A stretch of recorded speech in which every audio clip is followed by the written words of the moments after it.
Now, Barry, you've done a lot of looking into Trump and the impeachment that actually happened since we last spoke about it. This only having happened in America a few times in history. Tell us what you've learned. Yeah, so this is obviously one of the biggest stories coming out of the US, probably the whole year, and it's really, really important for the US and for their future elections coming up in 2020. I think I want to preface this by saying that I don't know what to believe when I read things, because you can read 10 different articles and have 10 different ideas, and I think one of the reasons for this drama is because of all this polarization across the left and the right.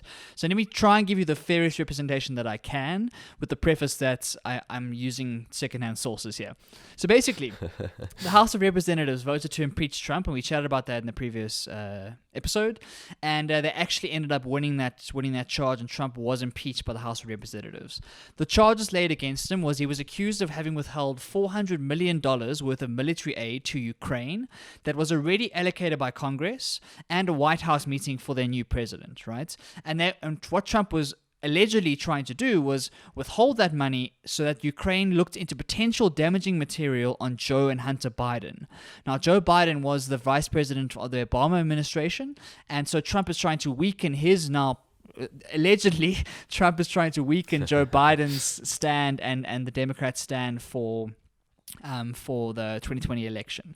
So that's basically the charge that was laid against him, and the Democrats are saying that this amounts to an abuse of presidential power, using the office for personal political gain and to the detriment of national security. So quite a serious charge to be laid against a president. And in addition to that, he also was obstructing the Congress by refusing to cooperate with this inquiry. So it's two charges. It's the abuse of power and it's the obstruction of Congress while they're trying to do the inquiry. So the House of Representatives voted, and now Trump has been technically impeached.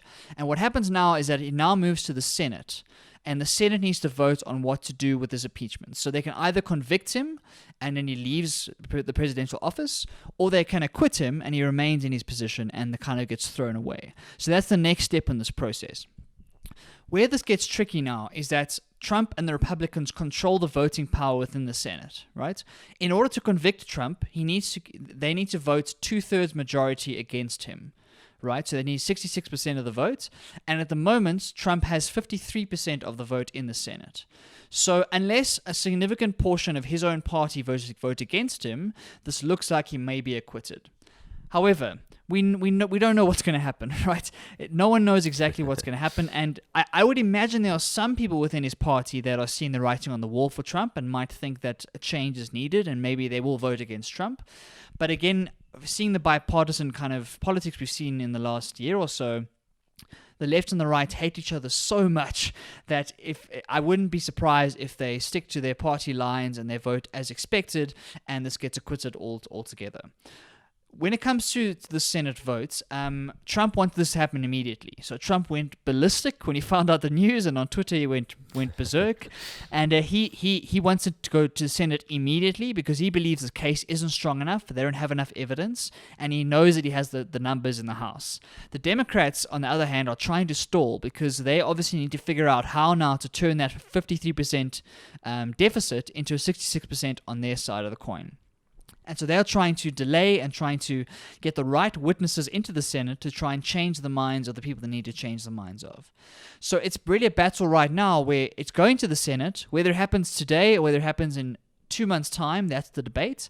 And both sides are obviously fighting their respective battles. It's still too early to say what we think. I think that the safe money would be on Trump being acquitted because of the voting power he has in the Senate. But as we've seen with this election in the whole of the US, that anything can happen. Anything can happen, and we don't actually know what to expect. Chad, do you have any thoughts on Trump? For me, it's a lose-lose situation for Trump. I mean, even if he does get acquitted, this has to now follow him around for the rest of his tenure as president. Now, when, the whole House doesn't have faith in you, that surely can't be a good thing, to keep around while you have to serve out the rest of your tenure. So, yeah, for me, it's just a lose-lose. Obviously, if he does get convicted, even worse.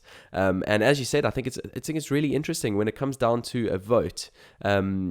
As much as the two parties may hate each other, some might just have that real strong moral compass, and some might have more of an insight into what Trump is actually like as a character. So they may switch their vote. So we'll have to see what happens. Just on the lose-lose situation, normally I would agree with you, but I just want to bring up the point that Trump has survived some crazy things in his whole election tenure, right? He said some stupid things, and there's been some serious allegations laid against him before, and he's managed to survive and somehow come out stronger against those allegations. I think we're in a society in the US specifically where there's so little trust put in media and trust in people saying things and writing things that there's a chance that he gets acquitted, and Trump uses this as an advantage to say, look at the mainstream media and look at the left who are trying to put me down, and it might actually embolden some of his supporters to be like, no, we're going to stick by our man, we're going to stick by Trump going forward because they're trying to lie about him and trying to get him out of office.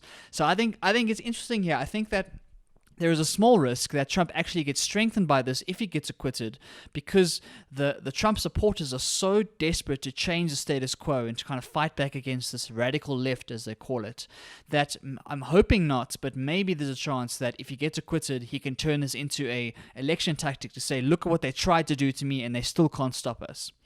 Trying to appeal to that tribal instinct. Well, yeah, definitely interesting view, and I completely see how you got to that. So, yeah, we'll have to watch how that develops over the course of next year.